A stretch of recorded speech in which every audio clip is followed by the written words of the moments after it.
Have you ever had a patient sit in your exam chair? You know you can help them, and they know you can help them. They tell you they want to move forward, and then they don't. They disappear. Maybe they tell you it's the drive, or the schedule, or everything else that's going on in life right now. Maybe it's the money. It could be a million things. They say that they'll think about it. They'll talk to their spouse. They'll figure it out. And then they never call back. And if you've practiced vision therapy for any length of time, you've probably asked yourself, why didn't they start? We knew we could do this. We knew we could help them. If they needed this so badly, why wouldn't they just do it? Today, I want to offer you a different perspective, one that completely changed how I think about vision therapy. And honestly, it's really the thing that changed the direction of my entire career.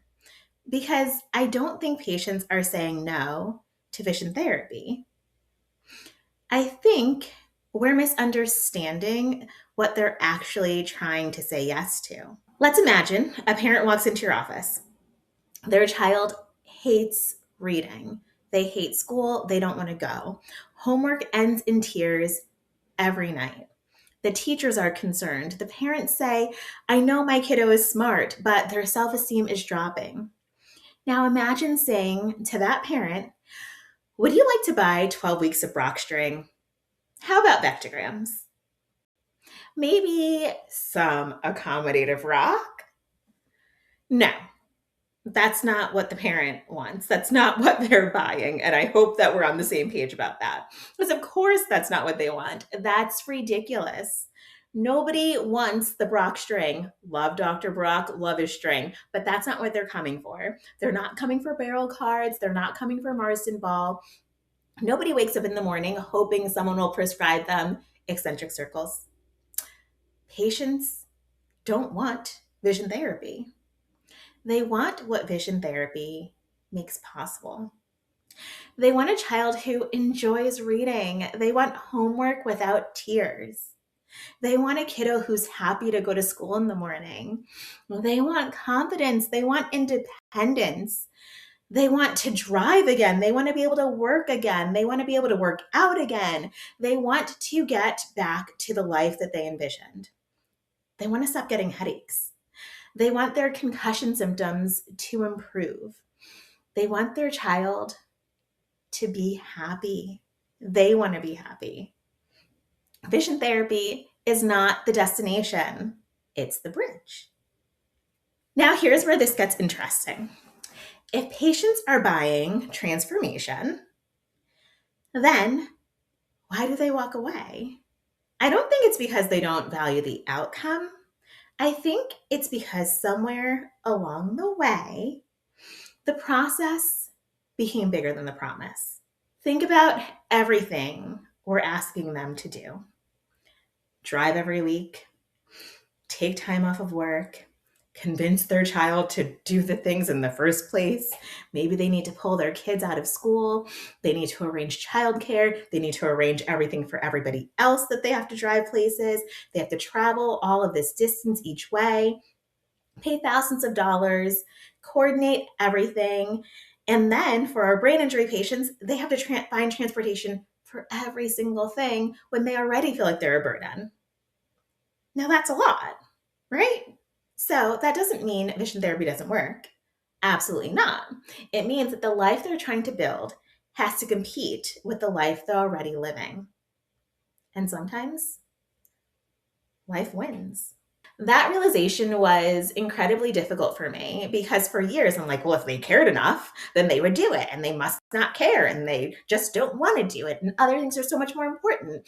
And then I went into, well, maybe it's me. Maybe I'm not explaining it well enough, because if I explained it better, they'd figure it out and they'd figure out how to make things work. But eventually, I had to ask a different question.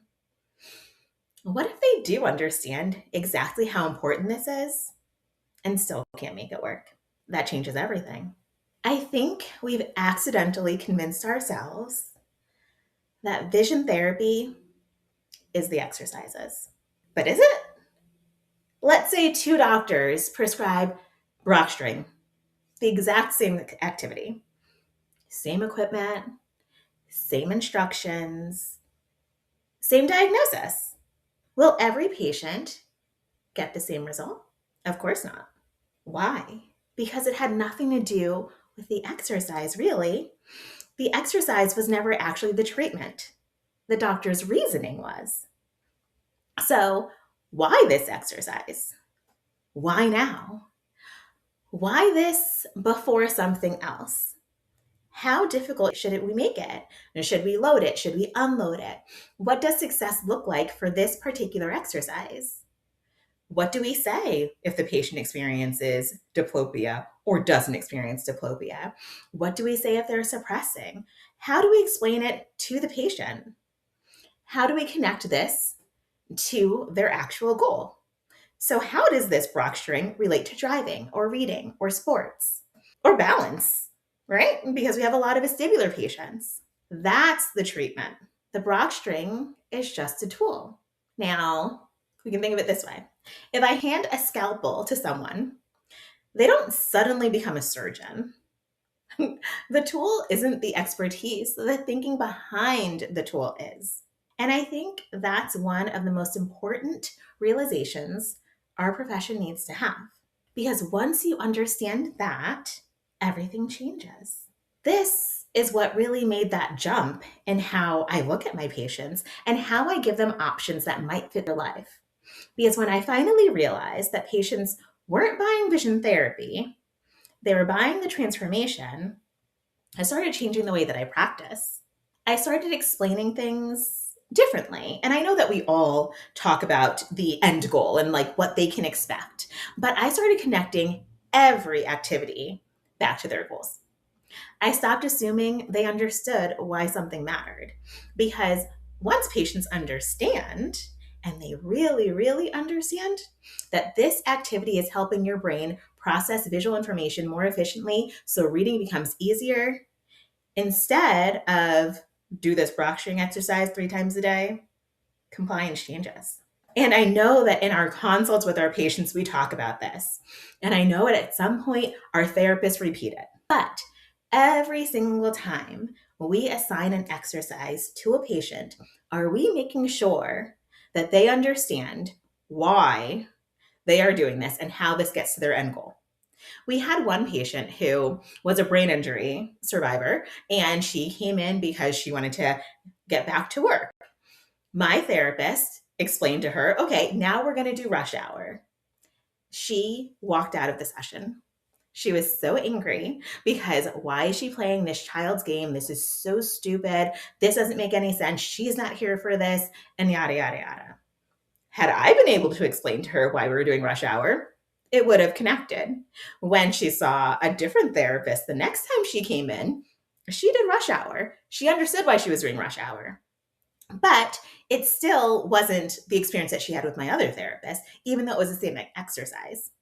My newer therapist wasn't used to being challenged in that way by a patient. And we know some patients are a bit more challenging than others. And so, how do we work around that? How do we make sure that the patient is getting the explanation that we want from them? Because, yes, they can go home and play rush hour, block traffic, or whatever it is on their phone.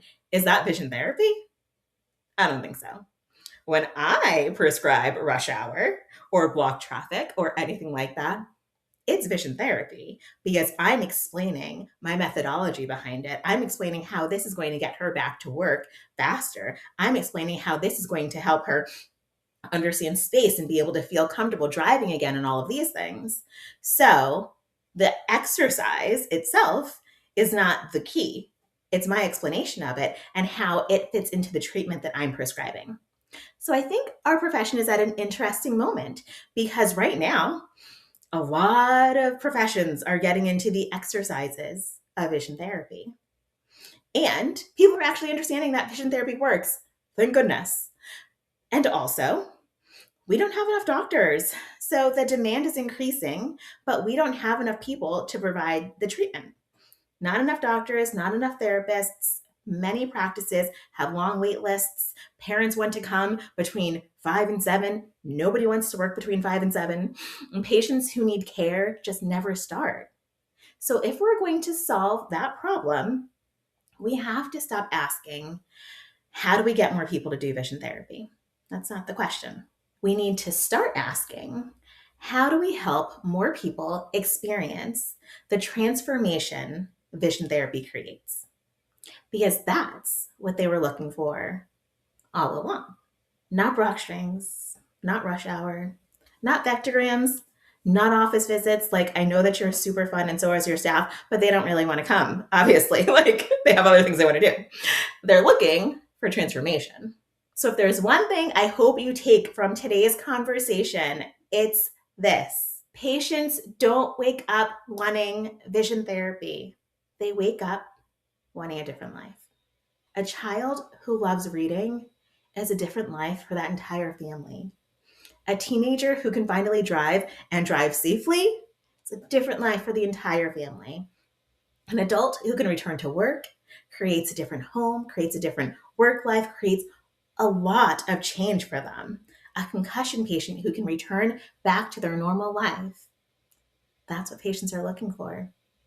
We should never confuse the vehicle with the destination. Because when we remember what patients are actually saying yes to, we start building practices, programs, access, and experiences that allow for that transformation to happen in the easiest way possible. And I think that's how we protect what makes this profession so extraordinary. If this conversation resonated with you, I'd love for you to subscribe and share it with another VT doc. Vision to Venture is taking new doctors now. We're so excited about the programs that our doctors are building, the access that they're creating, and the amount of patients that are being helped that never would have been helped in the first place. We are rebuilding vision therapy by rebuilding the delivery of vision therapy. So let's get building.